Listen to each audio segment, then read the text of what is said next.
அடுத்த கேள்வி மையப்பகுதியில் உள்ள ஆண்களிடமிருந்து கேளுங்கள் சகோதரரே. என்னோட பேரு சேகர். நான் இங்க சில கேள்விகளை கேட்கக்கூடிய வாய்ப்பினை தந்த ஐஆர்எஃப்க்கு என்னுடைய மகிழ்ச்சியை தெரிவிச்சுக்கிறேன். நான் இப்பதான் உங்களை முதல் முறையா பாக்குறேன். எனக்கு உங்களை பார்த்ததுல ரொம்ப சந்தோஷம். ஒரு சின்ன கேள்வி கேட்க போறேன். நான் ஒரு வியாபாரி. என்னோட பொழுதுபோக்கு என்னன்னு பாத்தீங்கன்னா மதங்களை பற்றின புக்கை படிக்கிறது தான். அதுல ஒண்ணு தெளிவா விளங்கி கொள்ளக்கூடிய ஒண்ணு குரான். அது என்னன்னா, நீங்க ஆயிஷாவை பத்தி சொன்னதை நான் ரொம்பவே விரும்பினேன். அது ரொம்ப அற்புதமாக இருந்தது. ஆகவே நான் அதை பத்தின ஒரு கேள்வியை தான் உங்ககிட்ட கேட்க போறேன். அது அது அது நான் கேட்க போற கேள்வி ரொம்ப சாதாரணமானது தான். ஆனா நீங்க அதுக்கு பதில் சொன்னதுக்கு அப்புறம் நான் மீண்டும் குறுக்கு கேள்வி கேட்க நீங்க வாய்ப்பு தருவீங்கன்னு நான் நம்புறேன். நிச்சயமாக தருவீங்கல்ல? அனுமதி அளிக்கிறேன். தேங்க்யூ. அதாவது நீங்க பாத்தீங்கன்னா சஹீஹுல் முஸ்லிம் பாகம் 4ல பக்கம் 21, 27ல ஒரு பகுதியில ஆயிஷா என்ன சொல்றாருன்னா, என்னோட நெஞ்சில அவங்க அடித்தாங்க, அதனால எனக்கு வலி உண்டாச்சு அப்படின்னு சொல்றாங்க. அப்புறம் அதுக்கு அடுத்ததா அவங்க மிஸ்காத்துல் மசாபிக் பாகம் 2 பக்கம் 690ல மறுபடியும் அவங்க சஹீஹுல் முஸ்லிம் பாகம் 9 ஹதீஸ் எண் 3506 வருகிறது. நான் விஷயத்துக்கு வருகிறேன். இதில் உமர் ஏதோ ஒன்று சொல்லி அதன் மூலம் இறை தூதரை அவர் சிரிக்க வைக்கிறார். இதில் இவர் இறை தூதரின் மகளான கதீஜாவின் மகளை பாருங்கள். அவள் கூடுதலாக செலவுக்கு பணம் கேட்கும் போது நான் எழுந்து நின்று அவளது கழுத்தில் அடித்தேன். இறை தூதர் சிரித்துக்கொண்டே பதில் கூறுகிறார், அவர்கள் என்னை சுற்றி இருக்கிறார்கள் என்றார். கூடுதலாக பணம் கேட்ட காரணத்திற்காக மட்டுமே அபூபக்கர் எழுந்து ஆயிஷாவின் கழுத்தில் அடித்தார். உமரும் இதே போல ஹப்சாவை அடித்தார். ஆக இது போன்ற சம்பவங்கள் நடந்துள்ளன. இப்பொழுது நாம் குரானில் பார்ப்போம். அத்தியாயம் 4 அதில் வசனம் 34, உங்கள் மனைவிமார்கள் கீழ்ப்படிய மறுப்பார்கள் என்று பயந்தால் அவர்களுக்கு அறிவுரை கூறுங்கள், படுக்கையை விட்டு விலக்கி வையுங்கள், அவர்களை அடியுங்கள் என்று கூறுகிறது. இப்போது நான் உங்களது பேச்சிலிருந்து ஒன்று தெரிந்து கொண்டேன். ஆணுக்கும் பெண்ணுக்கும் சமமான தண்டனையே உண்டு என்பதற்காக நான் இங்கு வாதாட வரவில்லை. அவர்கள் அடிக்கிறார்களா இல்லையா என்பதில்லை.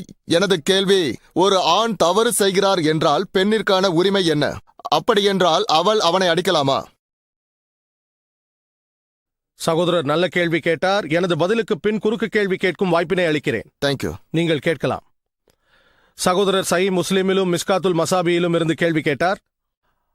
ஹசரத் உமருக்கும் அப்சாவுக்கும் உள்ள உறவு முறை உங்களுக்கு தெரியுமா? இல்லை, நான் அந்த வாய்ப்பினை இதுவரை பெற்றதில்லை. ஏன்னா நான் படித்துக் கொண்டிருக்கிறேன். ஆயிஷாவுக்கும் அபூபக்கருக்கும் உள்ள உறவு என்னவென்று தெரியுமா? அவர்கள் இருவரையும் அல்லாஹ் பொருந்திக் கொள்வானாக. மகளும் என்று நினைக்கிறேன். சரியாக சொன்னீர்கள். நான் உங்களை ஒரு கேள்வி கேட்கிறேன். நீங்கள் திருமணமானவரா? ஆமாம். ஆம். உங்களுக்கு மகள் உண்டா? 2 குழந்தைகள். இருவர் உள்ளார்கள். நான் சொர்க்கத்துக்கு போவேனா? என்ன? நான் சொர்க்கத்திற்கு போவேனா? இல்லை. நீங்கள் இருவரையும் சரியாக வளர்த்தால்தான். எனக்கு நினைவிருக்கிறது. அன்போடும் இரக்கத்தோடும் வளர்த்தால்தான் சொர்க்கம் செல்ல முடியும். நினைவிருக்கிறது. ஆனால் அது நேல் மட்டும்தானே தவிர ஈமான் இல்லாமல் நுழைய முடியாது. ஆகவே நீங்கள் சொர்க்கத்திற்கு செல்ல வேண்டும் என்றால் 2 மகள்களையும் சரியாக வளர்ப்பதோடு மட்டுமல்லாமல் குரான் ஆதாரபூர்வமான ஹதீஸின் அடிப்படையை பின்பற்றி நன்னம்பிக்கையாளராக மாறினால்தான் செல்ல முடியும். அதற்கு நாம் பிறகு வருவோம். நான் சாதாரண கேள்வியை கேட்கிறேன். ஒருவேளை உங்கள் மகள் 10வது மாடியிலிருந்து குதிக்க விரும்பினால் என்ன செய்வீர்கள்? அவளை நான் நிறுத்துவேன். அவள் பிடிவாதமாக இருந்தால் என்ன செய்வீர்கள்? விளங்கிக் கொண்டேன். புரிகிறதா? நல்லது. இருப்பினும் அவள் நான் சூப்பர்மேனை போல பறக்க விரும்புகிறேன் என்றால், அப்பா நீங்கள் என்னை சூப்பர்மேன் ஆவதிலிருந்து தடுக்கிறீர்கள் என்று சொன்னால் என்ன செய்வீர்கள்? நிச்சயமாக கடுமையாக அடிப்பேன். அவளை அடிப்பீர்களா இல்லையா? அவள் பிடிவாதமாக குதிப்பேன் என்றால் என்ன செய்வீர்கள்?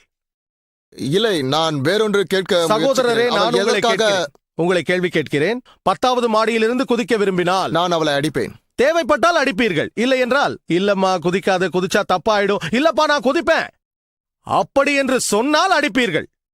நான் எப்படி குதிக்கிறேன் பாருங்கள், பறக்கப் போகிறேன் என்று சொன்னால் ஒரே ஒரு அடி. தந்தை அன்பினால் கொடூரமாக நடந்து கொண்டார். ஆமாம். இப்போது நம் நேசத்திற்குரிய இறை தூதர் முகமது நபி அவர்கள் சொன்னார்கள், எவன் ஒருவன் அல்லாஹ்வையும் அவரது தூதரையும் அவனுடைய சொந்த வாழ்க்கையை விட கூடுதலாக நேசிக்கவில்லையோ அவன் முஸ்லிம் அல்ல. எவன் ஒருவன் அவனுடைய சொந்த வாழ்வை விட இறை தூதர் அவர்கள் மீது அதிக பற்று வைக்கவில்லையோ அவன் ஒரு முஸ்லிம் அல்ல. ஆகவே பல சந்தர்ப்பங்களில் என்ன நடந்ததென்றால், கணவனுக்கு கௌரவ குறைவாக நடந்து கொண்டார்கள். அவர் சாதாரண கணவர் அல்ல, இறை தூதர் முகமது நபி அவர்கள். ஒரு சந்தர்ப்பம் அல்ல, பல சந்தர்ப்பங்களில் அவ்வாறு நடந்து கொண்டார்கள். ஹஸ்ரத் உமர், ஹஸ்ரத் அபூபக்கர் அவர்களை அல்லாஹ் பொருந்திக் கொள்வானாக, இறை தூதரின் மனைவியருள் ஒருவர் அவருக்கு வேதனை தந்திருக்கிறார்கள் என்பதை அறிந்த பின்பு அவர்கள் இருவரும் இறை தூதருக்கு மாமனார்கள். இறை தூதர் மீது அன்பு வைத்திருந்தார்கள். தங்கள் மகள்களை விட அதிகமாக மட்டுமல்ல, தங்களை விடவும் அதிகமாக நேசித்தார்கள். இப்படி பல சந்தர்ப்பங்கள் உள்ளன. நீங்கள் எதை கூறுகிறீர்கள் என்று தெரியவில்லை. பல சந்தர்ப்பங்களில் அவர்களுக்கு தெரிய வந்தது, எனது மகள் அல்லாவின் இறை தூதருக்கு வேதனை அளித்து விட்டாளா? எவ்வளவு தைரியம்! அவர்கள் தந்தையாக இருந்ததனால் அடிக்கும் உரிமை அவர்களுக்கு உண்டு. நீங்களோ நானோ அடிக்க முடியாது. எங்களுக்கு அவர்கள் உம்முஹாத்துல் மூமினீன், நன்னம்பிக்கையாளர்களுக்கு தாயாவார்கள். இருப்பினும் அவர்கள் மனித இனத்தை சேர்ந்தவர்களே. இறை தூதரின் மனைவியராக இருந்தாலும், மற்றவர்களுக்கு சிறந்த முன்மாதிரியாக இருந்தாலும், அவர்களும் மனித இனத்தை சேர்ந்தவர்களாதலால் தவறு செய்யக்கூடியவர்களே. இன்று காரி ஓதி காட்டிய வசனங்கள் சூரா அன்-நிசா அத்தியாயம் 4 வசனம் 32 சம உரிமை வேண்டும் என்றார்கள். சூரா அஹ்ஸாப் அத்தியாயம் 33 வசனம் உள்ளது. இறை தூதரின் மனைவியர்கள் அவரிடம் சொன்னார்கள், ஏன் நாம் வசதியான வாழ்க்கை வாழக்கூடாது? எதற்காக நாம் இப்படி வறுமையில் வாழ்ந்து கொண்டிருக்கிறோம் என்று சொன்னார்கள்.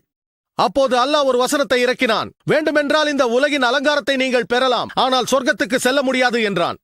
குர்ஆன் வசனம் உங்களை சுதந்திரமாக விடுகிறேன் என்கிறது. அதாவது, நீங்கள் ஆசைப்பட்டால் நான் விடுதலை அளிக்கிறேன். விவாகரத்து. ஆனால் அவர் விவாகரத்து செய்யவில்லை. உங்களுக்கு இந்த உலகின் சொகுசுகள் கிடைக்கும், ஆனால் சொர்க்கம் செல்ல முடியாது. இறை தூதரின் மனைவியர்கள் மனம் திருந்தி மன்னிப்பு கேட்டார்கள். அல்லாஹ் அவர்களை மன்னித்து விட்டான். இதில் எதுவுமே தவறாகிவிடாது. மேலும் இறை தூதருக்கு எதிராக செல்வது 10வது மாடியிலிருந்து குதிப்பதை விட மோசமானது. மாடியிலிருந்து குதித்தால் உங்கள் மகள் இறந்து விடுவாள், சரியா? ஆனால் இறை தூதருக்கு எதிராக செல்வது அதைவிட மோசமானது. எனது பதில் புரிகிறதா? சார், எனது கேள்விக்கான பதில் இன்னும் வரவில்லை. ஆனால் உங்களுடைய கருத்துக்களை புரிந்து நான் இன்னும் பதில் கூறி முடிக்கவில்லை. இருப்பினும் நீங்கள் கேட்கலாம். என்னுடைய கேள்வி மிக எளிமையானது. நான் பதில் கூறி முடிக்கவில்லை சகோதரரே. சரி.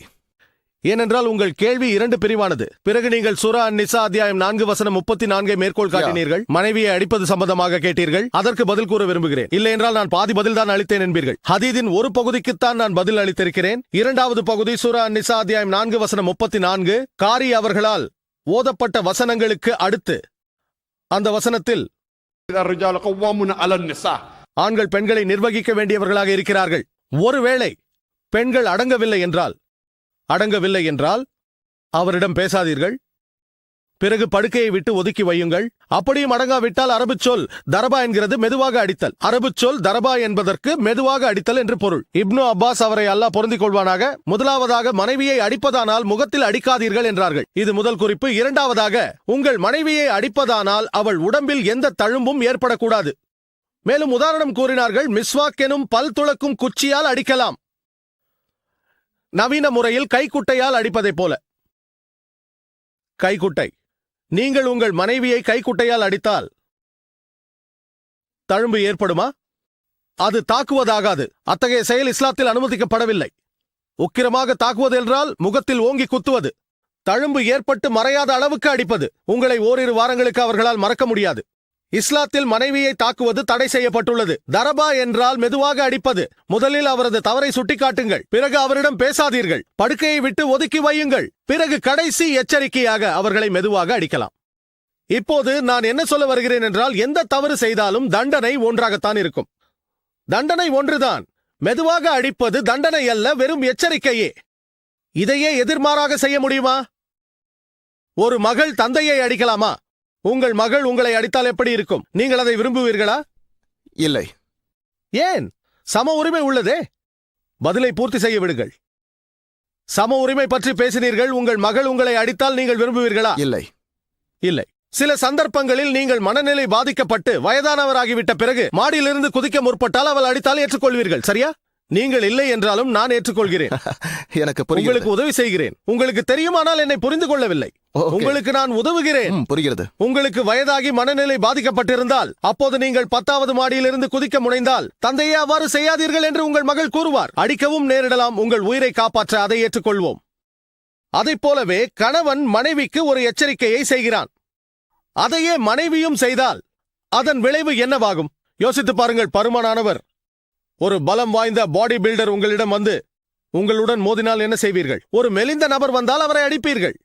ஆர்னால்ட் ஸ்குவார்செனெகரை போல பலம் வாய்ந்தவர் வந்து மோதினால் என்ன செய்வீர்கள்? அடிப்பீர்களா? அவரை அடிப்பீர்களா? முடியாது. உங்களுக்கு அதிக தைரியம் இருக்கலாம், ஆனால் அவரை அடிக்க முடியாது. ஏன்?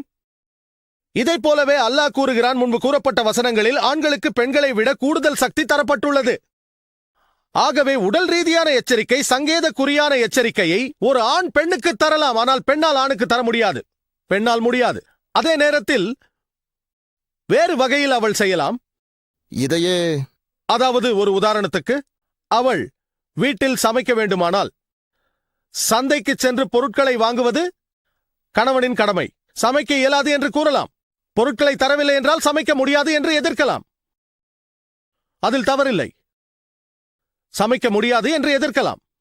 அது ஒரு எதிர்ப்பு. அவர் சார்பாக வரும் எதிர்ப்பு. உதாரணத்திற்கு, அவன் தொழுகவில்லை என்றால், தொழுவது முக்கிய கடமை, அதை செய்யவில்லை என்றால் எதிர்க்கலாம். நல்ல விதமாக, அன்போடு, பாசத்தோடு, என் அருமை கணவரே தொழுங்கள் என்று சொல்லலாம். பிறகு கோபத்தில் வற்புறுத்தவும் செய்யலாம், பிரச்சனை இல்லை. ஆனால் கணவன் மீது கோபம் கொள்வது அனுமதிக்கப்படவில்லை. அல்லாவுக்கும் ரசூலுக்கும் பொருட்டான காரியமாக இருந்தால் அன்றி. அதிலும் உடல் ரீதியாக செய்ய முடியாது, அது அனுமதிக்கப்படவில்லை.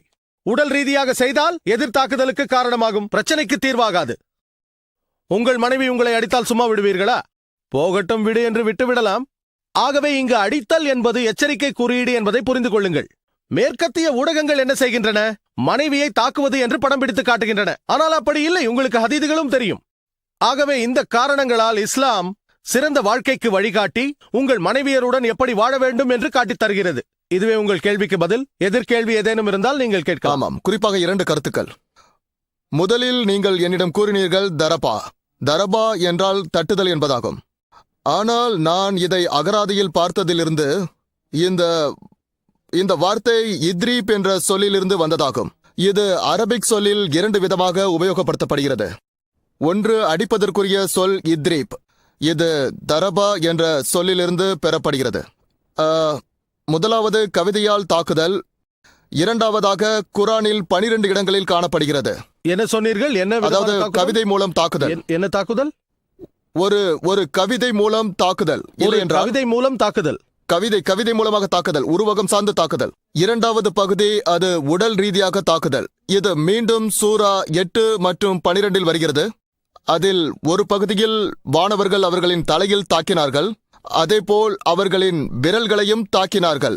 இதே வார்த்தையே கையாளப்பட்டுள்ளது. ஆகவே இதே வார்த்தையை எப்படி இவர்கள் மெதுவாக என்று மொழிபெயர்ப்பு செய்யலாம் என்று மிகவும் நல்ல கேள்வி. இரண்டாவது பகுதியானது மிகவும் நல்ல கேள்வி.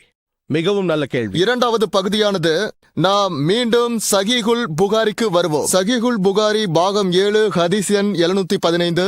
நான் மறுபடியும் மதிப்பிற்குரிய பெண்ணான ஆயிஷாவை பற்றி கூறப்போகிறேன். அவர்கள் மிகச்சிறந்த ஒரு அறிவாளி. அவரை பற்றி நான் நிறைய படித்திருக்கிறேன். அவர் கூறுகிறார், பச்சை நிற தழும்புடன் ஒரு பெண் வந்து முறையிடுகிறாள் என்று. அதாவது தனது உடம்பில் அடிபட்டதினால் ஏற்பட்ட பச்சை தழும்புகளை காட்டி முறையிடுகிறாள் என்று. அந்த காலத்தில் பெண்களுடைய வழக்கம், பெண்கள் ஒருவருக்கொருவர் உதவி கொள்வார்கள். அதாவது ஒருவள் தாக்கப்பட்டால் மற்றவள் அவளுக்கு உதவி செய்வாள். அதன்படி அல்லாவின் தூதர் வந்ததும் ஆயிஷா கூறுகிறார், இந்த அளவுக்கு ஒரு பெண் துன்பப்பட்டதை நான் பார்த்ததே இல்லை என்று கூறுகிறார். எந்த அளவுக்கு என்றால் அவளுடைய சிவந்த உடல் அவள் துணியை விட பச்சை நிறமாக இருந்ததாம். இதுதான் என்னுடைய 2வது பகுதி. முதல் பகுதிக்கு 2வதாகவும் 2வது பகுதிக்கு முதலாவதாக பதிலளிக்கிறேன். பிரச்சனை இல்லை. அவர் அந்த இறை தூதரிடம் அந்த பெண்ணுக்கு ஒருவர் அநீதி இழைத்து விட்டதாக முறையிடுகிறார். அதை கேட்டு இறை தூதர் அனுமதித்தார் என்றில்லையே. ஒருவருக்கு அநீதி இழைக்கப்பட்டால் வேறு பல அதீதுகளில் இறை தூதர் இத்தகைய நடவடிக்கையை கண்டித்துள்ளார்கள். அவளை ஒருவர் அடித்தார் என்பதை கேட்டு இறை தூதர் அதை ஏற்றுக்கொண்டார் என்று குறிப்பிடப்படவில்லையே. சரியா? ஒரு பெண்ணுக்கு ஒருவேளை அநீதி இழைக்கப்பட்டிருக்கலாம் என்று முறையிடுகிறார்கள், அவ்வளவுதான். அவர் முறையிடுகிறார் என்றாலே அந்த செயலுக்கு அவர் உடன்படவில்லை என்றுதானே பொருள். அவள் அங்கு வந்து இறை தூதரை ஒரு நல்ல காட்சியை பார்த்தேன், பெண் ஒருத்தி தாக்கப்பட்டாள் என்று சொல்லவில்லையே. இந்த சந்தர்ப்பத்தில் அவர் முறையிடுகிறார் என்றால் இறை தூதரின் மனைவி ஹஸ்ரத் ஆயிஷா அவரை அல்லாஹ் பொருந்திக் கொள்வானாக அந்த செயலை ஏற்கவில்லை என்றுதானே அர்த்தம். இதிலிருந்து நாம் கற்றுக்கொள்ள வேண்டிய பாடம், தழும்புகள் ஏற்படும் அளவுக்கு பெண்ணை தாக்கக்கூடாது என்பதே. ஆனால் ஐயா, அவர் தருகிற அறிக்கையின்படி பார்த்தால் ஆயிஷாவை கூறுகிறார், நான் எந்த ஒரு பெண்ணையும் பார்க்கவில்லை. ஆயிஷாவின் சொற்கள் எனது விளக்கம் அல்ல.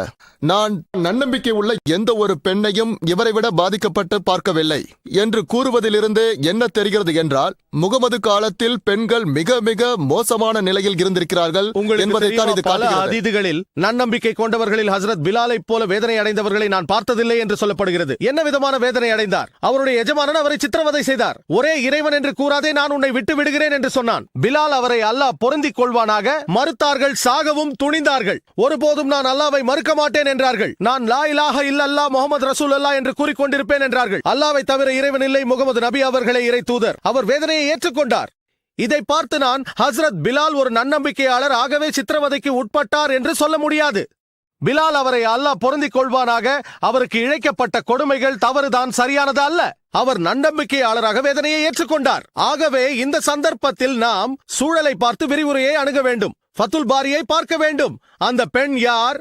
அவர் என்ன செய்தார்? ஏன் தாக்கப்பட்டார்? யார் துன்புறுத்தினார்கள்? அவளது எஜமானனா? அவள் ஒரு அடிமைப்பட்ட பெண்ணா? அடிப்படையான விஷயங்களை பார்க்க வேண்டும். நான் ஒரு முஹத்திஸ் அல்ல, பதில் என்னவாக இருக்கலாம் என்று கூறுகிறேன். நாம் தீர விசாரித்து பார்க்க வேண்டும். அவள் ஏன் அடிக்கப்பட்டாள்? அவளை அடித்தது யார்? அவளுடைய கணவனா? அவளது கணவன் ஒரு முஸ்லிமா? இவ்வாறாக 10,000 காரணங்கள் இருக்கலாம். அதை நாம் ஆனால் சார், மன்னிக்கவும், மிஸ்காத்துல் மசாஃபிக் சகோதரரே, பாகம் 2 சகோதரரே, Yes. சகோதரர் சேகர் அவர்களே, உங்களுக்கு நான் என்ன சொல்கிறேன் என்றால், மைக்கிற்கு முன்னால் பல பேர் காத்திருக்கிறார்கள். உங்கள் கேள்விகளை துல்லியமாக சுருக்கமாக சில வரிகளில் கேட்டு முடித்து விடுங்கள். நீங்கள் பெரிய தாளுடன் காத்திருக்கிறீர்கள், அங்கு சிலர் சின்ன இல்ல, இதுதான் காகிதத்தோடு கடைசி கேள்வி. காத்திருக்கிறார்கள். இப்படி நேரம் கடத்துவதை அனுமதிக்க முடியாது. இது விவாத பகுதி அல்ல, இது ஒரு கேள்வி பதில் பகுதி. ஆகவே உங்கள் கேள்விகளை 4 வார்த்தைகளில் கேளுங்கள். டாக்டர் ஜாகீர் அவர்கள் பதில் சொல்வார். அங்கு பல பெண்கள் காத்துக் கொண்டிருக்கிறார்கள். இங்கும் அப்படித்தான். அவர்களுக்கும் வாய்ப்பளிக்க வேண்டியுள்ளது. நமக்கு இருப்பதோ 1 மணி நேரம் 12 நிமிடங்கள் தான். நீங்களே 20 நிமிடங்கள். மன்னிக்கவும். ஆரம்பத்தில் 2 கேள்விகள் கேட்டீர்கள், பதில் அளித்தேன். எதிர்கேள்வி கேட்பேன் என்றீர்கள். அந்த எதிர்கேள்வியில் இன்னொரு கேள்வியும் நீங்கள் கேட்கிறீர்கள். உங்களின் 100 கேள்விகளுக்கும் பதில் அளிக்க எனக்கு ஆட்சேபனை இல்லை. ஆனால் இந்த நெறிமுறையின் படி ஒரு கேள்வி கேட்டுவிட்டு வரிசையின் பின்னால் செல்ல வேண்டும். 2 கேள்வி கேட்டீர்கள், பதில் அளித்தேன். எதிர்கேள்வி கேட்டீர்கள், அந்த எதிர்கேள்வியில் இன்னொரு கேள்வி கேட்கிறீர்கள். சகோதரரே, நான் இரக்கமுடையவன், எனக்கு ஆட்சேபனை இல்லை. நான் பதில் அளிப்பேன். கூட்டம் முடிந்ததும் நீங்கள் அறைக்கு வரலாம். இன்ஷா அல்லாஹ் உங்கள் அனைத்து கேள்விகளுக்கும் பதில் அளிப்பேன். நான் உங்களை கேள்வி கேட்கிறேன். நான் பதில் அளித்த பிறகு நீங்கள் என்ன செய்வீர்கள்? ஹஸ்ரத் ஆயிஷா நம்பிய மார்க்கத்தை நீங்களும் நம்புவீர்களா இல்லையா? நான் இன்னும் உங்கள் எதிர்கேள்விக்கு பதில் அளிக்க வேண்டும். நல்லது. இது ஒரு பாயிண்ட் மட்டுமல்ல, இதில் இன்ஷா அதிகம் அல்லாஹ் அனைத்திற்கும் பதில் அளிப்பேன். எத்தனை உள்ளது? 10, 20, 50, 100, எத்தனை? நாம் ஒரு அமர்வை உண்டாக்குவோம். அதிகபட்சமாக எத்தனை? அதிகம் இருக்கிறது, என்னால் எண்ணி கூற முடியாது. எத்தனை? 10, 20, 100, 1000, 10,000 எத்தனை? உங்கள் எண்ணத்தில் எத்தனை உள்ளது? என்னால் எண்ணிக்கை கூற முடியாது. எத்தனை? 10, 20, 30 எத்தனை? பெரும்பாலும் கொஞ்சமாகத்தான் இருக்கும். கொஞ்சம் என்றால் எத்தனை? 5 அல்லது 10? ஏறத்தாழ எத்தனை கேள்விகள்? தெரியவில்லை, ஒரு 100 கேள்விகள் இருக்கலாம். 100 கேள்விகளா? சகோதரரே, இந்த அமர்வு முடிவடைந்ததும் நாம் ஒன்றாக அமர்வோம், சரியா? 100 கேள்விகளையும் எழுதி வையுங்கள். இன்ஷா அல்லாஹ், இன்ஷா அல்லாஹ் அனைத்திற்கும் பதிலளிக்க முயற்சிக்கிறேன். சரி. இந்த முழு இரவையும் இதற்காக ஒன்றாக செலவழிப்போம். எனக்கு ஆட்சேபனை இல்லை, ஏனென்றால் நீங்கள் உண்மையை தேடுகிறீர்கள். நானும் கூட உண்மையை தேடுபவன் தான். மேலும் எனது பணி உண்மையை விளக்குவதே. நான் ஒரு பேரறிஞன் அல்ல. உங்கள் 100 கேள்விகளுக்கும் பதிலளிக்க முயற்சிப்பேன். ஆனால் உங்களால் 100 கேள்வியையும் எழுத முடியுமா என்று சந்தேகமாக உள்ளது. உங்கள் குறுக்கு கேள்விக்கு வருகிறேன். அதுவும் குறுக்கு கேள்வி சார்ந்ததே. உங்கள் குறுக்கு கேள்வி தரபா என்ற சொல்லுக்கு 2 அர்த்தங்கள் உள்ளது. ஒன்று தலையை வெட்டி விடுவது. இவ்விரண்டில் எந்த அர்த்தம் சரியானது என்று கேட்டீர்கள், சரியா? ஆமாம். குறுக்கு கேள்வியின் போது இன்னொரு கேள்வியை கேட்காதீர்கள். அது நெறிமுறையை மீறுவதால். சார், நீங்கள் சொல்வதை நான் மறுக்கிறேன். இதில் மறுப்பதற்கு ஏதும் இல்லை. நீங்கள் ஒரு குறுக்கு கேள்வி கேட்டீர்கள். அந்த கேள்வி தரபா பற்றியது. அதன் பொருள் தாக்குவது என்பது. அதுதான் குறுக்கு கேள்வி. அந்த குறுக்கு கேள்வியில் இன்னொரு கேள்வியை கேட்டீர்கள். குறுக்கு கேள்வியில் இன்னொரு கேள்வியை கேட்கக்கூடாது. ஒரு குறுக்கு கேள்வி கேட்கலாம், மறுபடியும் அதில் ஒரு புது கேள்வி கேட்டீர்கள். தரபாவை குறித்த உங்கள் கேள்விக்கு வருவோம். தாக்குதல் என்றீர்கள், அதை ஏற்கிறேன். ஒரு சந்தர்ப்பத்தில் லேசாக தட்டுவது, இன்னொரு சந்தர்ப்பத்தில் தலையை வெட்டுவது என்றுள்ளது. குர்ஆனில் ஒரு வசனம் உள்ளது. சூரா மரியமில் அத்தியாயம் 19 வசனம் 47. மரியாள் அவருக்கு சாந்தி உண்டாகட்டும் கூறுகிறார்கள், வானவர் ஜிப்ரேல் அவரிடத்தில் உமக்கு ஒரு மகன் பிறப்பான் என்றார்கள். அதற்கு அவர், என்னை எந்த ஆணும் தொடாத நிலையில் எனக்கு எப்படி மகன் பிறப்பான் என்றார்கள். எந்த ஆணும் தீண்டாத நிலையில் எவ்வாறு மகன் பிறப்பான் என்றார்கள். நீங்கள் அகராதியை புரட்டினால் எல்லா அகராதியிலும், அகராதிகள் படிப்பீர்கள் என்று நம்புகிறேன், வலைத்தளங்களிலும் உள்ளன. சிரமமில்லை. இன்டர்நெட்டை திறந்தால் இஸ்லாத்திற்கு எதிராக நூற்றுக்கணக்கான கேள்விகள் இருக்கும். ஏன் 1000 கூட இருக்கலாம். சுலபம்தான். ஒரு மனிதன் ஆராய்ச்சி செய்ய தேவையில்லை. ஆராய்ச்சி செய்திருந்தால் உங்களுக்கு தெரிந்திருக்கும். யார் யாருடைய தந்தை, யாருடைய கணவர், யாருடைய தாய் என்று தெரிந்திருக்கும். இன்டர்நெட்டிற்கு சென்றால் சுலபமாக இதை தெரிந்து கொள்ளலாம். இப்போது மசஹ் என்ற அரபு சொல்லுக்கு 2 அர்த்தங்கள் உண்டு. சாதாரணமாக தொடுதல், கலவியில் ஈடுபடுதல். ஆகவே மரியம் அவருக்கு சாந்தி உண்டாகட்டும், என்னை எந்த ஆணும் தீண்டவில்லையே, எனக்கு எவ்வாறு மகன் பிறப்பான் என்று கூறும்போது அது சாதாரண தொடுதல் அல்ல, கலவியில் ஈடுபடுதலே என்று புரிந்து கொள்ள முடிகிறது, சரியா? ஆமாம்.